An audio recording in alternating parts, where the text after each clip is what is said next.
আসসালামু আলাইকুম। নতুন একটি ভিডিও নিয়ে হাজির হয়ে গেলাম। আশা করছি আপনারা এই মুহূর্তে যে যেখান থেকে দেখছেন আল্লাহর রহমতে ভালো আছেন। আলহামদুলিল্লাহ, আমরাও ভালো আছি। আজ খুব সুন্দর একটা জিনিস আপনাদের সাথে শেয়ার করব। এটা হচ্ছে ডোরবেল। আমরা এর আগে সবার বাসায় কলিং বেল দেখেছি, কলিং বেল আছে, কিন্তু ডোরবেলটা ইদানিং বের হয়েছে। আর আমি আপনাদের সঙ্গে সেই জিনিসটা শেয়ার করব যে এটা কিভাবে কাজ করে এবং কিভাবে লাগাতে হয়। তবে এই ডোরবেলটা আমরা যারা মুসলিম তারা ইউজ করি কিংবা করব, কারণ এতে আমাদের ধর্মের অনেক কিছুই আছে, যেটা কোরআন শরীফে আছে ওইটাই। তাই এটা আমাদের মুসলিম ধর্মাবলম্বীদের জন্য নির্দিষ্ট। এই যে ছোট্ট জিনিসটা দেখছেন, এটা দরজায় ফ্রেমে লাগাইতে হয় আর এটা দরজাতে লাগাতে হয়।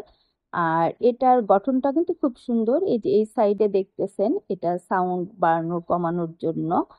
এটা চার্জেবল, একবার চার্জ দিলে আপনি 3 মাস চালাতে পারবেন। এবং এটার সাথে আপনার জাস্ট কেবলটা দেওয়া থাকবে, আপনি আপনার সুবিধা মতো চার্জ দিয়ে নেবেন। এই যে আমি এখন চার্জ দিচ্ছি, আমার চার্জ দেওয়া শেষ। চার্জ দেওয়া কিন্তু শেষ হয়ে গেলে অটোমেটিক নীল লাইটটা জ্বলে উঠবে। আর এখন আমি খুলে নিব, যেহেতু চার্জ কমপ্লিট হয়ে গিয়েছে। যতক্ষণ এটা ঠিক মতো চার্জ না হবে, মানে ফুললি চার্জ না হবে, ততক্ষণ পর্যন্ত কিন্তু লাল লাইট অন থাকবে, আর চার্জ হয়ে গেলে নীল লাইট অন। এখন আমি আপনাদের দেখাবো এটা কিভাবে লাগাতে হয়। এই যে এর সাথে কিন্তু স্টিকার দেয়া আছে। উপরে একটা লেয়ার দেখতেছেন একটু হলুদ হলুদ টাইপের, ওটা স্টিকার। ওটা খুব সুন্দর করে আলতো হাতে তুলে ফেলবেন, তুলে তারপর আপনি দরজাতে সেট করে দিবেন। এখন আমি এটাকে কিভাবে লাগাতে হয় সেটাকে দেখিয়ে দিব। উপরের যে এই যে হলুদ যে পার্টটা থাকে, এটা তো স্টিকার। এটা আপনি আলতো হাতে তুলবেন।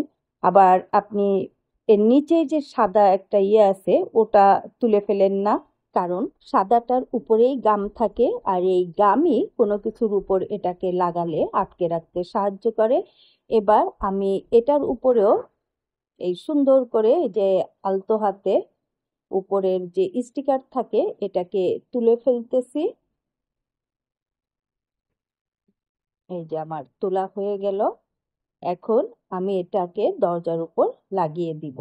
এই যে দরজার এই জায়গায় আমি এটাকে লাগিয়ে নিব, মানে ডোরবেলটাকে।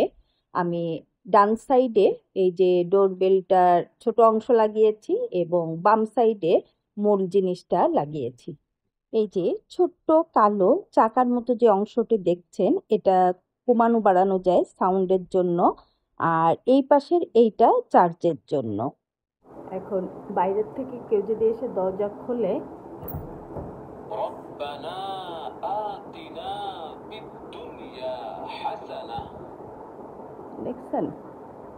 এই দেখেন, আবার আমি এই যে দরজাটা লক করে দিলাম। এখন আবার আমি খুলবো।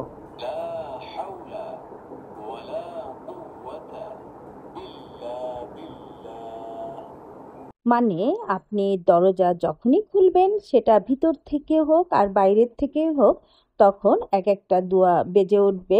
এখানে বেশ অনেকগুলোই দোয়া আছে এবং প্রত্যেকটা দোয়াই কার্যকরী এবং আমরা সবাই কম বেশি জানি। বাসার থেকে বের হওয়ার সময় কিংবা বাসায় ঢোকার সময় অনেক সময় আমরা কিন্তু দোয়া কালাম বলতে ভুলে যাই। এই ডোরবেল আপনাকে সেটা মনে করিয়ে দিবে। আমি 11টার দিকে সাফার স্কুলে চলে এসেছি। আজ পিটিআই, ওদের স্কুলের 4তলাতে এই যে অ্যালোকেশিয়া গাছটা, জানি না এটা এত বড় হলো কিভাবে। আমারও অ্যালোকেশিয়া আছে, তবে এইটার 20 ভাগের 1 ভাগও না আমার গাছটার সাইজ।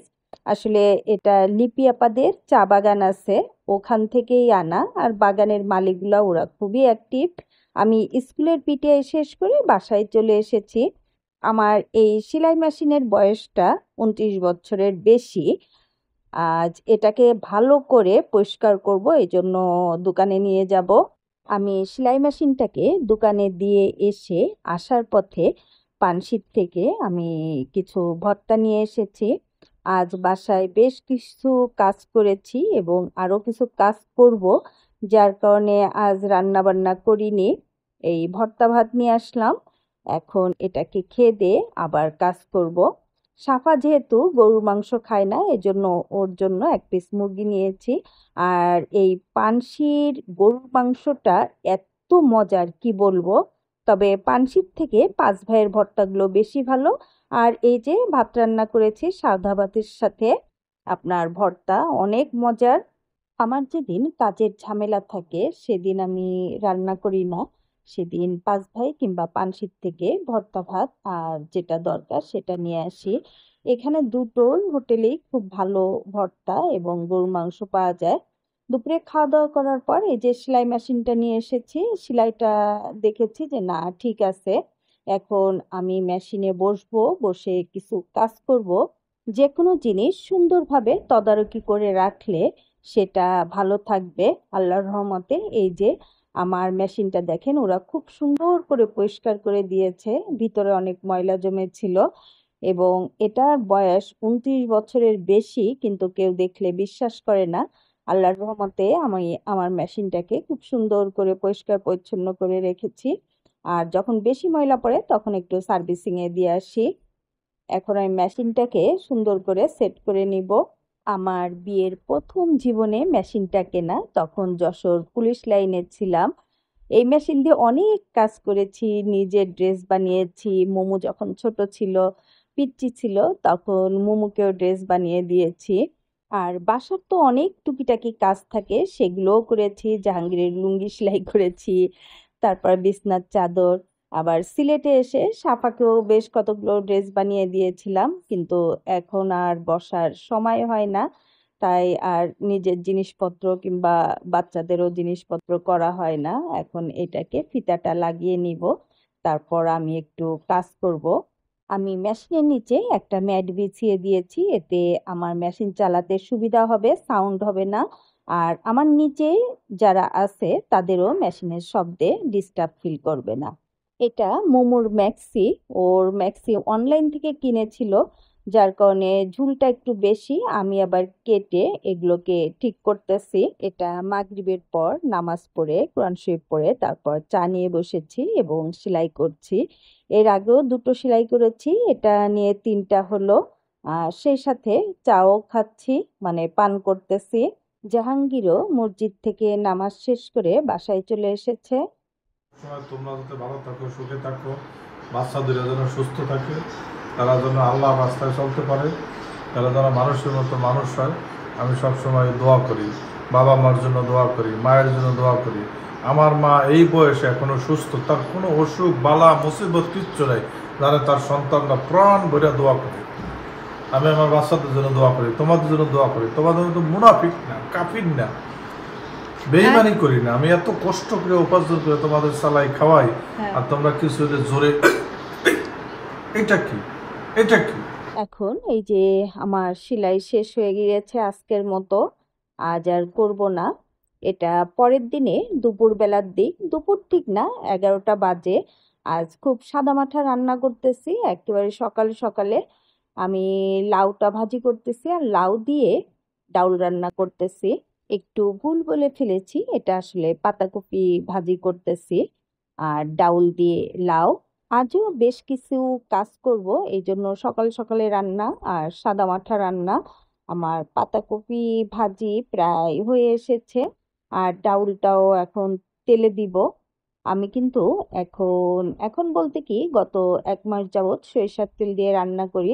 সরিষার তেল দিয়ে রান্না করার পর তারপরে যদি আপনি সোয়াবিন তেল দিয়ে আবার কিছু রান্না করে খেতে চান, তখন কেন জানি ভালো লাগে না। আমার ডাউল তেলে দেওয়া শেষ হয়ে গিয়েছে, মানে আজকের মতো আমার রান্না বান্না শেষ। আর ভাত তো রাইস কুকারে দেই। আমার এই যে এনজয় পদসটা, মাশাল্লাহ। আমি এই জুতার র্যাকটা, আমার দুটো র্যাক, একটা বাসার ভিতরে থাকে, ওই র্যাকটার উপরটা একটু পরিষ্কার করে নিলাম। এখানে আগে অনেকগুলো গাছ ছিল, ছোট ছোট ক্যাকটাস টাইপের, এখন সেগুলা বাদ। এখন নতুন করে আজকে আমি এই জুতোর র্যাকের উপর গুছিয়ে নিলাম, বেশ সুন্দরই লাগতেছে। ভেবেছিলাম আর কিছু রান্না করব না, কিন্তু আবার দেখলাম রান্নাঘরে এসে যে ঢেঁড়সটা নষ্ট হয়ে যাবে আজকে রান্না না করলে, এই জন্য ঢেঁড়স দিয়ে চিংড়ি মাছ রান্না করতেছি। খুব তাড়াতাড়ি করতেছি আমি, এটা বেশি মশলা লাগে না, অল্প মশলা দিয়ে। ঢেঁড়সটা কিন্তু পেটের জন্য খুবই ভালো। আমার চুলায় রান্না, আর এদিকে আমি হাঁড়ি পাতিলগুলো পরিষ্কার করে নিচ্ছি। যদিও আমার হেল্পিং হ্যান্ড আছে, কিন্তু আমার যখন শরীর ভালো লাগে তখন কিন্তু আমি কোনো কাজ ফেলে রাখি না, কারণ এগুলো আমার নিজের জিনিস, নিজের ঘর। আমি যদি ভালো করে না করি তাহলে অন্য কেউ করবে না। সেই থেকেই আমি আসলে কখনো কাজটা জমায় রাখি না। আমার যখন ভালো লাগে আমি সাথে সাথে কিন্তু সব কাজ করে ফেলি, এবং সেটা খুব ভালোভাবেই করি। তবে ইদানিং মাঝে মাঝে এত খারাপ লাগে যে আপনার মন চাইলেও কিন্তু আমি আর কাজ করতে পারি না, তখন রেস্টে থাকতে হয়। হাঁড়ি পাতিল পরিষ্কার করতে করতে এদিকে ঢেঁড়সের তরকারিটাও হয়ে গিয়েছে, আর এখন সাফার জন্য মুরগি পাক করব। যদিও পাক করার সময় বলি যে সাফার জন্য পাক করতেছি, কিন্তু খাওয়া হয় সবারই, কারণ সবাই কম বেশি মুরগিটা পছন্দ করে। আমার দুপুরের রান্না বান্না শেষ। এখন আমি এই যে আমার যে কাজের কথা বলেছিলাম সেই কাজটা করব। আল্লাহর অশেষ রহমতে আমাদের পরিবারে ছোট্ট এক মেহমানের আগমন ঘটবে। সেই মেহমানের আগমন উপলক্ষেই এই কাজগুলো করে নিচ্ছি। বাচ্চা হওয়ার পর আমরা সাধারণত প্রথম 4-5 মাস আমাদের ইউজ করা কাপড়, মানে আমাদের মা, চাচি, নানিদের ব্যবহার করা যে কাপড় থাকে সেই কাপড় দিয়েই কিন্তু আমরা ধরি। পরে একটু কেনাকাটা যে কাপড় থাকে সেই কাপড় দিয়ে আমরা তাদের বাচ্চাদের ধরি। আর এই যে আমি রান্না করেছিলাম দুপুরে, তারপর খালাম্মা মোমোর জন্য একটু সবজি দিয়ে গিয়েছেন, একেবারে একটা মরিচ দিয়ে। আর এটা একটু খাটটা বড় করছি ওই যে আমাদের মেহমানের জন্য। আসলে একটা পিলার থাকায় নতুন কোনো খাট কিনে বসাতে পারতেছি না, যার কারণে এই খাটটা একটু ওই পিলারটা সাইজ করেই একটু এক্সট্রা বাড়িয়ে নিচ্ছি। এই যে দেখেন, ঠিক করে নিয়েছি, এখন কালার করে দিয়েছে। আগের যে খাট ছিল ওই খাটের মতোই, কিন্তু অতটা অ্যাকুরেট হয়নি, তারপরও সমস্যা নেই। এ, মানে দেখতে খারাপ লাগছে না, এই যে হয়ে গিয়েছে। আমাদের দুপুরে খাওয়া দাওয়ার পর আমি পুরানো অয়েল ক্লথটা উঠিয়ে ফেলেছি, নতুন একটা অয়েল ক্লথ দিয়েছি।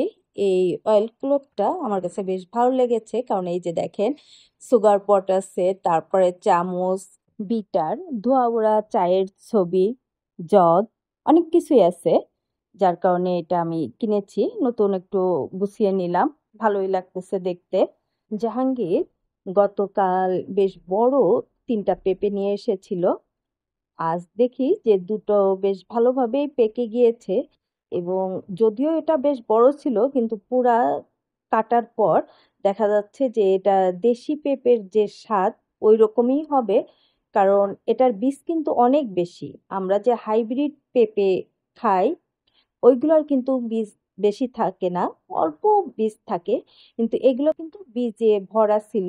যার কারণে বোঝা যাচ্ছে যে এটা খুবই মজা হবে খেতে, এবং মাসাল্লাহ খুব ভালো লেগেছিল খেতে একেবারে। আমি সুন্দর করে পুরা পেঁপেটাই কেটে নিয়েছি, নিয়ে এই এখন খাবো। আর হচ্ছে ফ্রিজে রেখে দিব পেঁপেটা আর তরমুজটা, এই দুটা জিনিস কিন্তু কেটে ফ্রিজে রেখে দিলে সেটা কিন্তু খেতে অনেক মজা হয় খেতে। আর আমার বাসায় পেঁপে আমি আর জাহাঙ্গীরই খাই, সাফা তো একটুও খায় না। আর মোমো ইচ্ছা হলে খায়, তবে এখন মোমো খাবে, ওর জন্য আমি দিয়ে দিয়েছি। আর আমি আর জাহাঙ্গীর এখন খেয়ে নিচ্ছি। আমি কিন্তু একেবারে এক বাটি পেঁপে এট এ টাইমে খেতে পারি, আমার কাছে বেশ ভালো লাগে, তবে অবশ্যই সেটা দেশি পেঁপে হতে হবে। গত ভিডিওতে দেখিয়েছিলাম যে আমার মেজো বোন কাঁথা পাঠিয়েছে, ওই কাঁথাগুলোকে ভালো করে ধুয়ে তারপর আয়রন করে নিয়েছি, সাথে একটু কয়েকটা জামা কাপড়ও, আর যে চাদর কেটে আমি যেগুলো সেলাই করেছিলাম সেগুলো নিয়েছি। আয়রন করার কারণে এটা বেশ সফট হয়ে গিয়েছে। কাপড় যত সফট হবে বাচ্চারা ততই আরাম বোধ করবে। আর এখন আমি কতগুলো নেংটি বানিয়ে নিয়েছি আমার যে বাটিকের ওড়না ছিল ওই ওড়না দিয়ে। এগুলো আর সেলাই করিনি, কারণ এগুলো তো ফেলে দিব, এই জন্য এগুলো আর সেলাই করা হয়নি। আলহামদুলিল্লাহ, আমাদের পরিবারের ছোট সদস্য ইতিমধ্যে আমাদের পরিবারে এসে গিয়েছে। আমরা ওকে দেখে এখন বাসায় যাচ্ছি। এখন বাজে 1:15 রাত।